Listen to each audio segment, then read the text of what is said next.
Vamos a hablar del contexto, de las medidas, de los cambios también que se han anunciado el día de ayer. Para eso estamos en contacto con Flavio Salazar, inmunólogo y vicerrector de Investigación y Desarrollo de la Universidad de Chile. Flavio, como siempre, gracias por este contacto. Muy buenos días.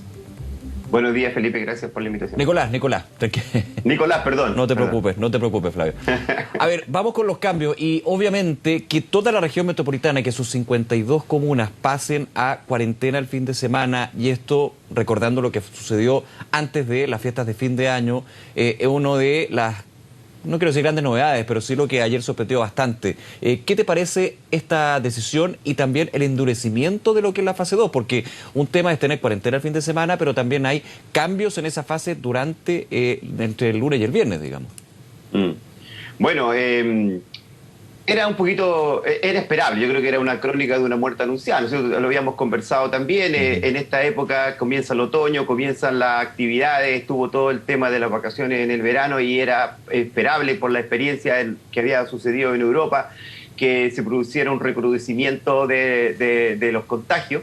Y eso ha sucedido lamentablemente y creo que las medidas son necesarias. En el fondo, si ustedes recuerdan, el año pasado cuando tuvimos lo que se llamó la primera ola, las medidas fueron bastante duras porque lo que se requiere hoy día es disminuir, frenar los contagios y dar un respiro mientras empiezan a hacer efectos todo esto, el tema de la vacunación. Entonces, por otra parte, la reversión de algunas medidas también son sensatas porque no se entendían. Yo creo que hay una presión que tiene que ver con esta contradicción que se produce entre la necesidad de distanciamiento y baja de contagio y la angustia por poder retomar actividades económicas que no solamente tienen que ver con la macroeconomía, sino que tienen que ver con la economía de las personas propiamente tal. Por lo tanto, hay un poquito de desesperación porque la situación se ha agudizado desde el punto de vista económico también. Porque finalmente nuestras vidas se rigen por un plan, el plan paso a paso. Bueno, hay muchos planes por los que uno se rige, pero en este en particular desde el punto de vista sanitario. Y han tenido cambios, principalmente lo que es transición, la fase 2. Sabemos que las cuarentenas son el fin de semana, pero los aforos, la situación del toque de queda también, eso se ha ido actualizando. Y no solamente porque ha venido desde el Ministerio de Salud, lo decía el ministro París el día de ayer, por expertos, por el área científica que ha pedido, por ejemplo, que los gimnasios no estén funcionando en transición porque se evidencia a nivel internacional que son lugares muy riesgosos en esta pandemia. Claro, eso se planteó en su momento, las actividades en espacios cerrados, ¿no es cierto?, y que son con concurrencia masiva, aunque no sean todas al mismo tiempo, pero que se produzca una circulación importante. Lo mismo en el transporte público, son situaciones de mayor exposición y son las que generan en general este tema que se llama los supercontagios, ¿no es cierto?, que son situaciones en las que muchas personas se pueden contagiar al mismo tiempo. Entonces, que se haya revertido eso me parece que va en lo correcto, aunque sí entiendo que esto causa un impacto económico y hay personas que sufren, pero en el fondo el bien común es el que debe primar. Y me parece bien que cada cierto tiempo entonces se produzcan ajustes y que se escuche la opinión multidisciplinaria, ¿no es cierto?, que son interesadas de las sociedades científicas, de los gremios de la salud y de las diferentes organizaciones, porque eso permite que la gente acate con mayor respeto las medidas porque las entienden. Si no las entiende, entonces no las acata. Si ve que lo encierran, pero otros pueden hacer otras cosas que son más riesgosas, entonces se produce una digamos, flexibilización de entender estas reglas como algo ineludible y se empieza a flexibilizar. Flavio, estamos en una situación dual, podríamos decir, en esta pandemia actualmente, en el presente. Por un lado, con cifras muy, muy negativas, 30.000, de hecho, casos activos reportados el día de ayer, para qué decir los fallecidos, la situación de camas críticas que es crítica, marca la redundancia. Por otro lado está la campaña de vacunación, con muy buenas cifras, con muy buenos datos, con muy buen desarrollo, con segundas dosis que ya se empiezan a inocular en población de mayor edad y eso va a ir avanzando. ¿Cómo crees tú que ha sido ese último punto, la vacunación, y que de alguna manera nos muestra algo de respiro para las próximas semanas? De hecho, ayer se decía, esto de la transición, esto de endurecer las medidas es efectivamente el último gran esfuerzo, porque después se tiene que empezar a ver el efecto de lo que es esta campaña. Sí, es un elemento que yo creo que va a suceder. Es importante que las autoridades de alguna manera rápidamente vayan transparentando los resultados de estas vacunaciones que yo creo que van a ser positivos. O sea, yo soy optimista por lo que he visto a nivel internacional, por cómo funcionan las vacunas. Los grupos que han sido vacunados hoy día, los adultos mayores, probablemente van a estar más protegidos, y estas alzas que se ven en las urgencias, ¿no es cierto?, están asociadas a personas hoy día mucho más jóvenes que en la primera ola. Sí. Eso es lamentable, pero es porque son grupos que están expuestos y que tienen enfermedades crónicas, ¿no es cierto?, tienen elementos que debilitan, pero no han sido todavía vacunados. Por lo tanto, esa análisis de los resultados va a dar una luz de que probablemente en un par de meses más, cuando una gran parte de la población haya cumplido con la segunda dosis, va a haber una disminución. Lo primero que se debería notar es una disminución en los hospitales, ¿no es cierto?, en los casos graves y en las muertes. Eso sería lo primero que deberíamos... Es el primer gran objetivo de la vacunación, porque uno piensa que es la inmunidad de rebaño cuando se llega al 80%. Eso está, digamos, falta bastante, y lo relevante acá es ir reduciendo el número de muertos, porque se va reduciendo también la hospitalización y se va desestresando lo que es el sistema integrado de salud. Finalmente, la idea es tener más camas disponibles, más recursos, también un personal de salud que está completamente cansado porque no ha parado todo. O sea, esto todo se va juntando con el tema de la vacunación en una primera etapa o primer resultado. Tiene muchos efectos positivos, Sí. Si disminuye la carga en los hospitales, entonces personas que tienen otras enfermedades que siguen existiendo, el cáncer, la diabetes, la hipertensión, van a poder ser atendidos porque están postergados hoy día, porque están saturados digamos, los centros de salud, y eso genera daños colaterales.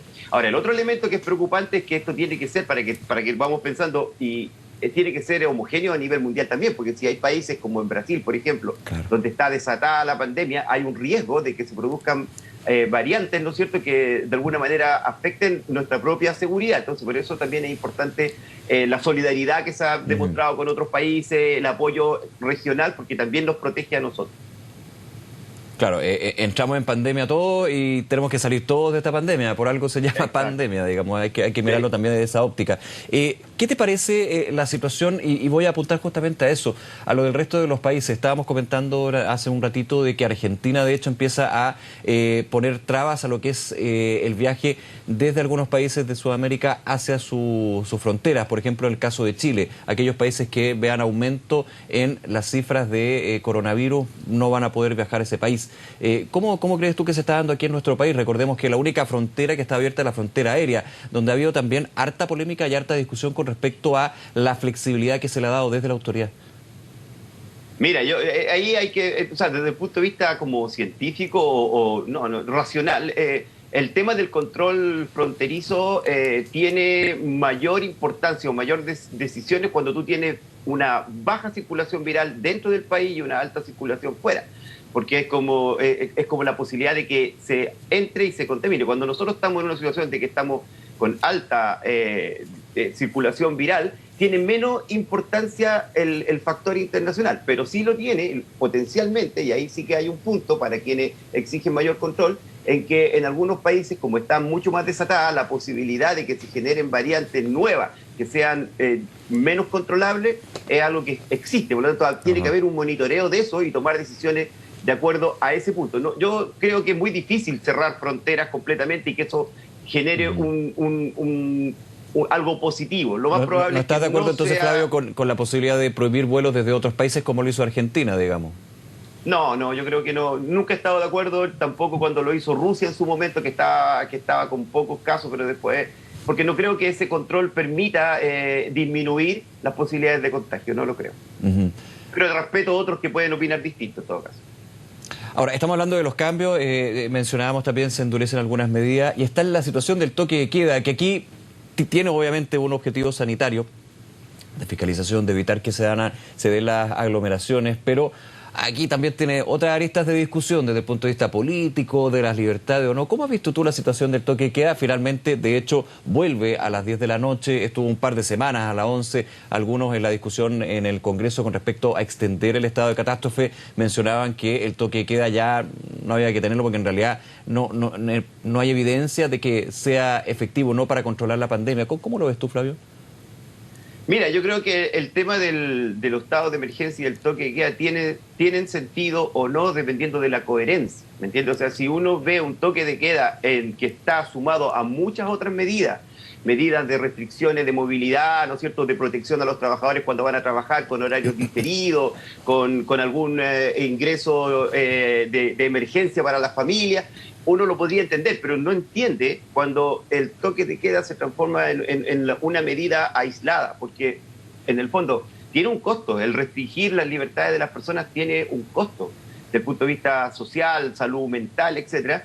Pero si no está asociado a otras medidas que sean coherentes, entonces obviamente recibe crítica. Y yo creo que eso es lo que ha faltado hoy día, que exista una mayor coherencia y que si hay un toque de queda sea sumado a otras medidas que demuestren que esto tiene que ver exclusivamente con el control de la pandemia y de evitar más contagios. Esto es lo que se hablaba de la comunicación de riesgos, que de hecho el mismo ministro París dijo que con respecto al permiso de vacaciones o el vacaciones con la ecuación fatiga pandémica, reconocía que en algún minuto puede que no hayan sido enfáticos en esa comunicación de riesgo, de que se podía ir de vacaciones, pero finalmente las cosas seguían igual en términos de lo que había que hacer. Claro. Bueno, eso también era una situación que se podía prever, pero claro, ahí está, también uno no puede, o sea, la situación uno mismo lo ha vivido, o sea, hay una angustia de estar enclaustrado tanto tiempo, entonces en el fondo igual había una necesidad, pero ahí hay muchos elementos que por lo menos yo no manejo, pero que las comisiones de asesoría en el gobierno manejan y debiesen tomar. Lo principal es que tengan coherencia, en el fondo que sea un plan robusto, que no se vea sesgado. Para algunas cosas no se pueden hacer, que restringen la libertad, y otras cosas que son económicamente interesantes sí puedan hacerlo. Esas cosas son las que de repente llaman la atención y que a la gente no le gusta. Flavio, una de las medidas más básicas, el desde podríamos decir, es ya el uso de mascarilla.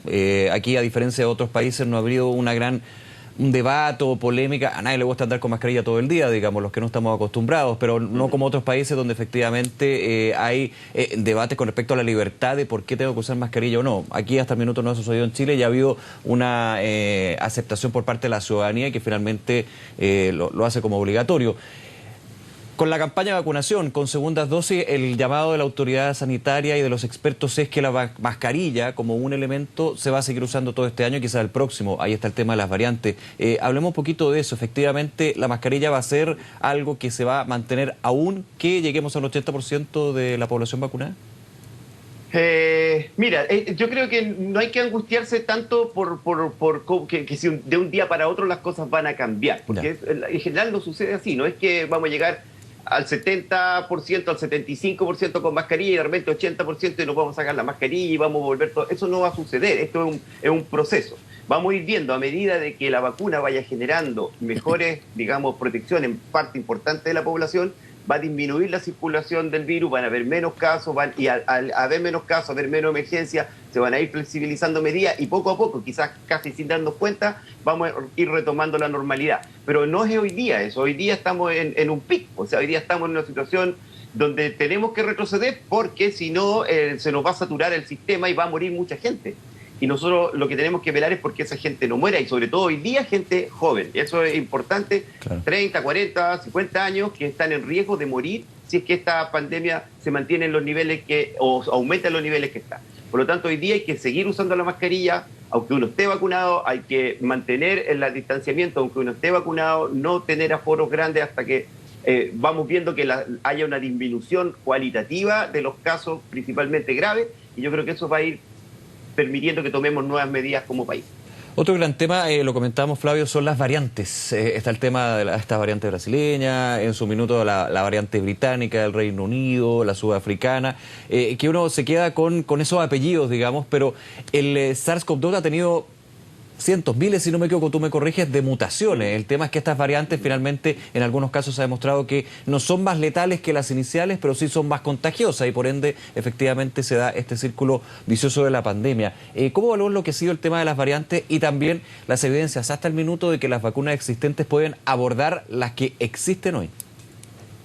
Bueno, el tema de las variantes y su potencial peligrosidad es algo que hay que tomar en cuenta, no es algo menor. O sea, en el fondo, hasta el momento, sí, lo que tú dices es verdad, existen todo el tiempo nuevas variantes porque el virus es bastante inestable, ¿no es cierto? Entonces, en el sentido de que va haciendo pequeñas mutaciones, pero no todas las variantes, la mayoría de ellas, le perjudican al virus, digamos. Claro. Algunas les permiten quizá una competencia mejor porque tienen mayores capacidades para infectar, etcétera, y van reemplazando a las otras, y eso siempre es peligroso porque puede pasar que en algún momento aparezca una que sea más letal, por ejemplo. Hasta el momento no hay evidencia de que eso sea así.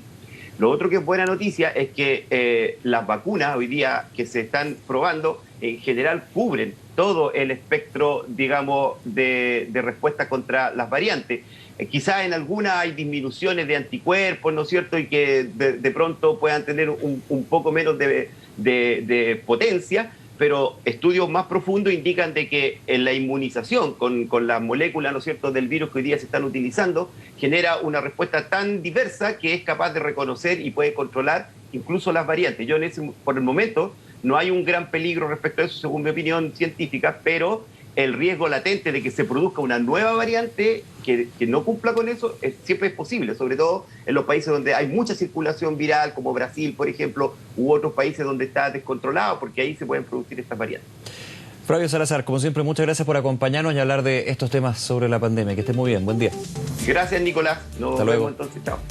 Buen fin de semana, chao. Vamos a ir a otro tema.